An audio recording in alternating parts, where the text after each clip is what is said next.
पाकिस्तानियों, फंस न जाना, आपको बता रहा हूं, होशियार खबरदार, मुश्तरी होशियार बाश। ये आपने अल्फाज सुने होंगे, मगर ये क्यों कहे जाते हैं? असल में जो अपनी घर अपना छत प्रोग्राम है, उसका चट्टा कट्टा खोलने के लिए मैं आपके सामने हाजिर हुआ हूं। आपको मैं बताना चाहता हूं कि इस वक्त बैंक आपके साथ क्या कर रहे हैं। हुकूमत ने अपनी छत अपना घर जो है वो एक प्लान बनाकर हमें बैंकों के सुपुर्द कर दिया। 20 साल का कर्जा दे दिया, 20 साल का अरसा दे दिया, 1 करोड़ तक कर्जा दे दिया। सबसे पहले लाखों करोड़ों दरूद आप सल्लल्लाहु अलैहि वसल्लम और आप सल्लल्लाहु अलैहि वसल्लम की आले पाक पर और अहले बैत पर। जी नाज़रीन, मैंने बड़ी मुख्तसर सा ये व्लॉग बनाना है। आपने इसको पूरा देखना है, फिर आपको समझ आएगी अपनी अपनी छत अपना घर प्रोग्राम असल में है क्या। क्या अवाम को इसमें रिलीफ मिल रहा है या अवाम के साथ हाथ हो गया है? मुश्तरी होशियार बाश खबरदार, ये सारी चीजें मेरा आज का मौजू है। आप मिसाल देता हूं कि आप बैंक में जाते हैं, बैंक में जाके आप एक दरखास्त देते हैं। बिल्कुल मामूली सी चीजें हैं कि आपके पास आपका आईडी कार्ड होना चाहिए, पाकिस्तानी नेशनैलिटी होनी चाहिए आपके पास, पाकिस्तान के शहरी होने चाहिए हो आप, तो आपको बैंक जो है वो कर्जा दे देगा 1 करोड़ तक। ठीक है, 1 करोड़ के अंदर अंदर आप कर्जा ले सकते हैं और 10 मरले तक का घर खरीद सकते हैं। पहली बात कि 10 मरले का घर 1 करोड़ के अंदर नहीं मिलता। आप किसी भी बैकवर्ड एरिया में चले जाएं, 1 करोड़ में 10 मरले का घर नहीं मिलेगा आपको। पहली तो ये आपके साथ हाथ हो रहा है। फिर दूसरा हाथ आपके साथ क्या हो रहा है कि आपने 50 लाख रुपया आपने ले लिया कर्जा बैंक से।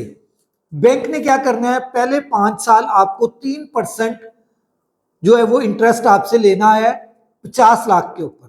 ठीक है, मैं आपको सिर्फ ये बताना चाहूंगा, आपकी असल अमाउंट अपनी जगह पर पड़ी हुई है, आपकी असल अमाउंट की किस्त अपनी जगह पर पड़ी हुई है। आपके ऊपर जो सूद लगना है 3% पर मंथ, आपने उसमें कितना किस्त के अंदर शामिल करके जमा कराना है। सिर्फ सूद की बात कर रहा हूं कि एक 1 से 5 साल तक के लिए 3% है, और वो 3% आपका जो सूद बनना है 50 लाख रुपए के ऊपर, वो बनना है 12,500 रुपया पर मंथ।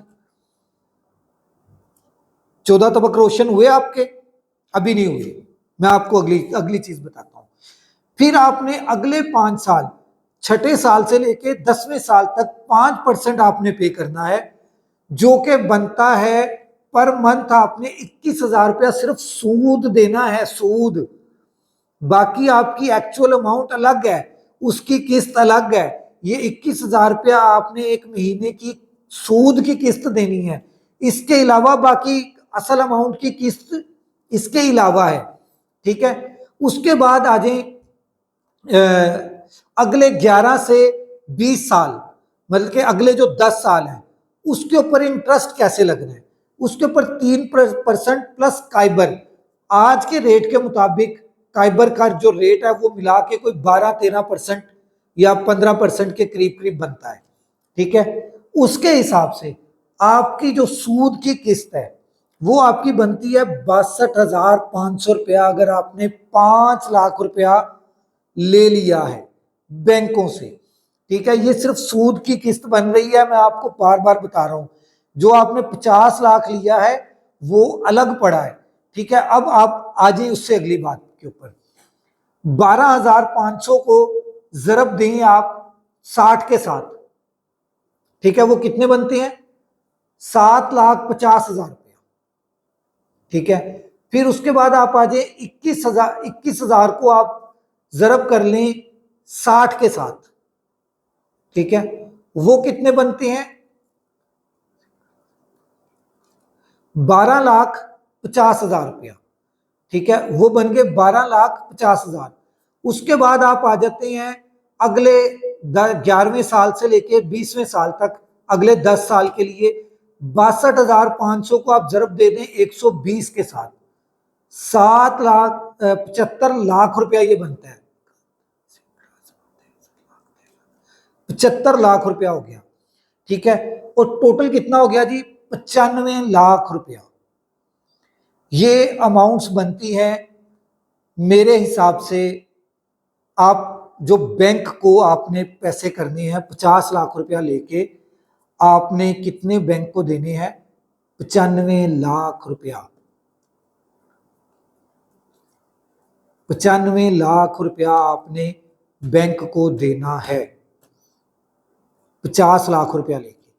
पाकिस्तानियों, आपके साथ एक दफ़ा फिर हाथ हो गया। मुबारक हो, देखते रहो मेरे व्लॉग्स, आपको इसके ऊपर पूरी इन्फॉर्मेशन मिलती रहेगी। ये इन्फॉर्मेशन आप लोगों के लिए मुफीद है या नहीं, कमेंट कर कर ज़रूर बताइएगा।